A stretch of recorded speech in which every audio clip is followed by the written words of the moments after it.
All right, on this episode of Bouts Talking Bouts, excited to be speaking with an individual who's got quite the intriguing fight coming up. It goes on September the 24th, and it is Roel Rosauro taking on James Yang, and James Yang readying to make that professional mixed martial arts debut, and excited to be having him on the show to talk to him ahead of this big one championship debut as well as MMA debut overall. How's the training and everything going ahead of this one, man? It's been going great, man. Just staying tunnel visioned and just keeping everything loose, fluid, and yeah, man, I'm on track. I'm ready to go. Yeah, and it seems like you get to train at an amazing facility, to say the least, just over at AMC Pankration, and it seems like you've been able to train there for several years now. Can you kind of take me back to when that journey kind of initially began there? Yeah, absolutely. So, I've been training martial arts for a long time, most of my life actually. And, I just got to a point where I realized, I wanted to continue my evolution and my growth, especially in the ground game. And so it kind of led me to mixed martial arts and to AMC. And I was working in aerospace factories, and I was doing UPS package delivery and doing all these jobs. It just wasn't, I had the work ethic and everything, but the thing is, I was sitting in traffic for 4 hours every day, and I was just like, man, I'm just wasting my day, a big part of my day here. I just wanted to put that time somewhere else, and I felt like making that switch to MMA and going to AMC was the place to do it.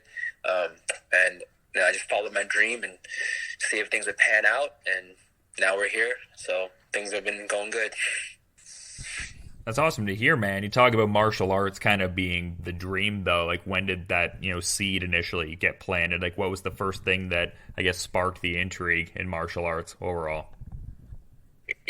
Honestly, since I was a little kid, has always been what I wanted to do. It's all I wanted to do, actually. I don't know exactly what it was. It's just something I don't know. It's just something that I was lucky to be blessed with, and I just realized it at a very young age. And, there's maybe I was just a natural fighter too. Every time if I ever got bullied, or my cousins or my siblings got picked on, I'd always be the one to stand up and fight. Even if I was outnumbered and got my ass kicked, it didn't matter. I'd still just throw hands, And my father practiced self-defense as well, so maybe that has some influence as well. He always kind of put in a self-defense mindset of being aware of my surroundings. But also at the same time, he's also if you ever don't go out looking for trouble, but if it ever happened, you have full authority to protect yourself and all that. But I don't know what single thing did it for me, but I've always wanted to be a martial artist. And then once I figured it out, once I got into martial arts training, that was it for me. Just tunnel visioned in and just never looked back. And the goal was always oriented towards competing, never just kind of, training, develop martial arts as a lifestyle. It was always wanting to use it in a live competition setting. Yeah, well, it wasn't just necessarily that. It's just that as a martial artist, it's a lifelong endeavor, and it's only a short period of time where you can really compete at a high level. And so for me, it's just, if I didn't do this, if I didn't go after it, then I'd always live my life with what if, and I would hate to have that regret my entire life. So I just had to give it all I had right now, because it's the only time that I can do that. And, that's it. I made that decision, and I just never looked back. Yeah, and a good amount of amateur MMA experience that you've been able to accrue ahead of this professional debut here, and kind of an intriguing sport, and as far as progressing in a reverse fashion in a lot of other sports, and as far as the amateur scene finally starting to get fleshed out and be more comprehensive in the last number of years. How important was that amateur mixed martial arts competitive learning curve to facilitating this transition over to pro competition here? I mean, it's huge, man. It means everything, because that's the ultimate test. If you can't pass that, then you're not making it anywhere. So I mean, I try to equate it. My coach equates it to any profession. You have tests. You become a doctor, a lawyer, you have certain tests that you have to hit, benchmarks you have to hit. And so for each fight, that's what it was like. It's a learning experience. You go back. You work on whatever deficiencies, win or lose, you work on whatever you need to do to get better, and that's what I've been doing. So you go through that experience, the whole training camp in itself, and not just the fight itself. It's the whole thing is a process, and it's a big learning process every time. And you just try to go back with your team and look to improve and get better. Absolutely, and just noticing you were, capturing previous titles at, the 150-pound catch weight there, but also a featherweight championship. So would the foreseeable future be within one championship's featherweight category then?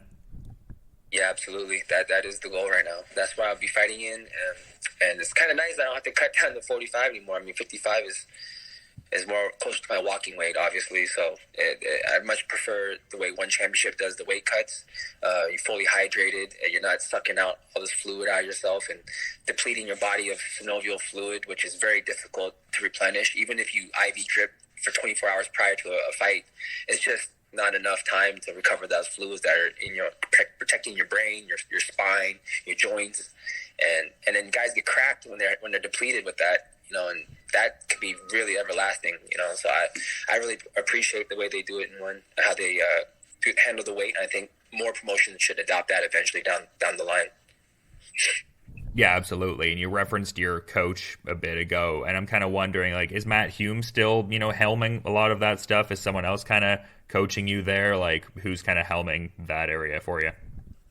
Yeah, Matt Hume's my head coach. He's Papa coach right there for sure. Oh, yeah.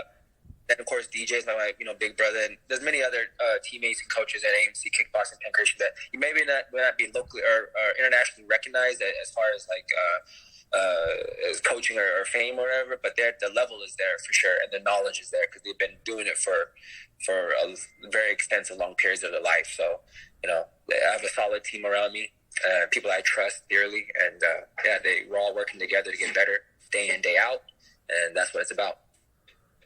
I mean, just what a lineage, though. I mean, Matt Hume, absolute legend in his generation, one of the real, progenitors of the sport. And obviously Demetrious, Mighty Mouse Johnson, just, still an amazing fighter, has really carved out his own legacy. So just on a level of implementing technique, but also them shaping you on a, cognitive level, mind of a fighter kind of dynamic, I imagine that's, hugely beneficial too. Yeah, 100%, man. I mean, it all comes down to chemistry. If we didn't work out with each other, then none of this would be here. This wouldn't work out at all.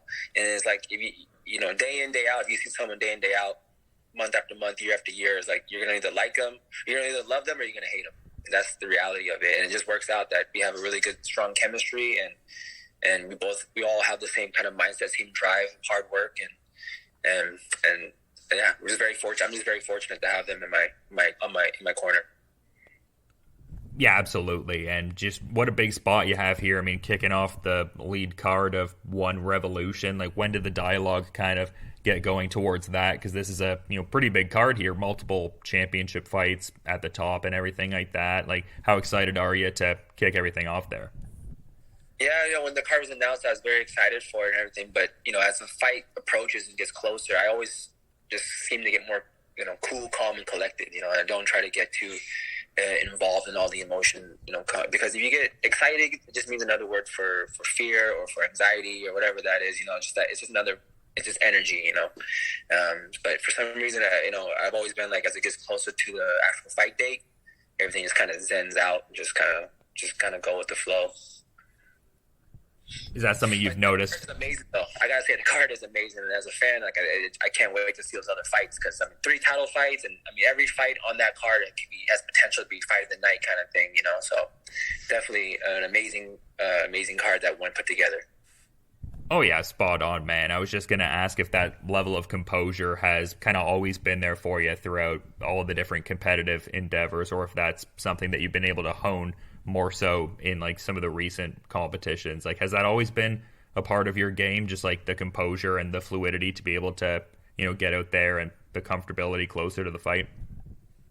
I think it just comes back from my background in performing. I used to do a lot of lion dancing. It's a traditional dance in Chinese culture, Vietnamese culture, and also just performing wushu around. I used to live in China, and I got a chance to perform and tour around Asia with a Shaolin martial arts team, and I was in front of huge crowds, stadiums full of people, and whether it's a performance for 5 or 10 people or thousands of people, it's the same kind of set of nerves and feelings, So I just kind of learned how to I learned how to understand myself better through going through those trials, and also wushu competitions. I represent the USA and international wushu level forums.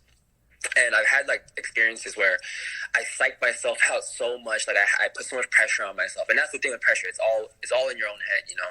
But I put so much pressure on myself to do well that I blew my wad out in the practice rounds. I was like in the warm up rounds, people were like getting shook, like, damn, this guy's about to kill it, you know. And like I'm going so hard.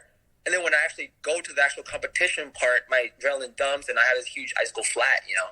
And then I was like, man, why did that happen? You know, that never happens in practice. I always, you know, I'm much better than this, you know.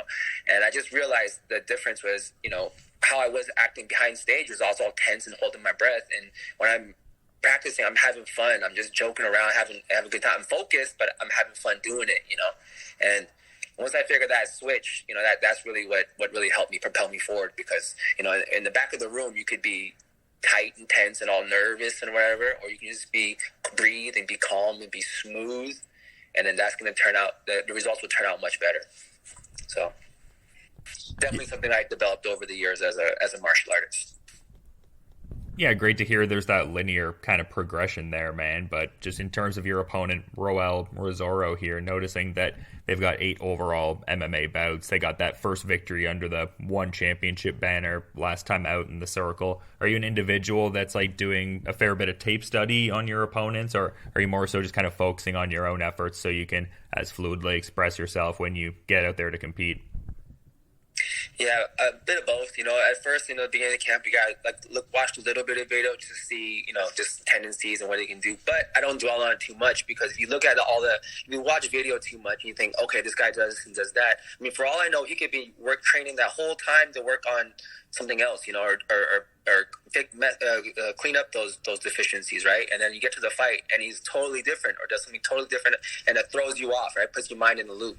So for me, I just worry about what I can do and how I can improve, and listen to my team, and yeah, that's it. Just move forward and be the best version of myself, and that's really all I can really do to prepare for any fight.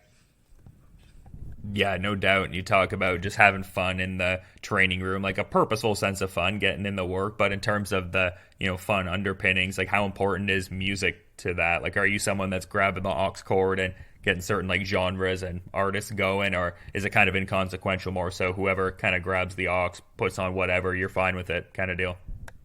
I have a big taste in music, so whatever music is cool with me. But yeah, I definitely love training to music, of course, but I'm also a guy that can train with no music and just have the mental battles, you know, of like, you go on like a 12-mile run or something with no music. I mean, I like that too sometimes, because then you have to like battle your mind and stuff, and I like that push, you know. But yeah, if it has to be fun, you know, and training should be fun, especially if you want to make this a profession. You know, if you're like hating your job, if you're hating training, you're hating going in, then that's just not a good mindset to have, in my opinion, you know. So I really love the guys I train with and I'm around, and I live for martial arts. I live and die for martial arts. So yeah, man. Yeah, it seems like you've been a lifelong martial artist, very focused, and this seems like a very martial arts focused kind of promotion that's very much an international kind of stage here. So how important is it to you to be making this, you know, first walk in MMA competition overall with one championship? Yeah, I mean, I just feel like, you know, all the work I put in over the last decade, or all my whole life even, is culminating to this moment. So it means everything. You know, this is what I've been dreaming for so long, and to be on the cusp now of actually obtaining it it just means everything to me, man. Yeah, I'm really excited to see this debut effort here, man, and just really cool to get some insights from you ahead of a big fight like this. But I also want to be mindful of what is presumably a pretty busy schedule leading into this. So to that point, is there anything you might want to add as a parting thought as we're wrapping things up here, man? And I just want to be healthy. Just keep going. I just thank you for having me, I guess. I don't know what.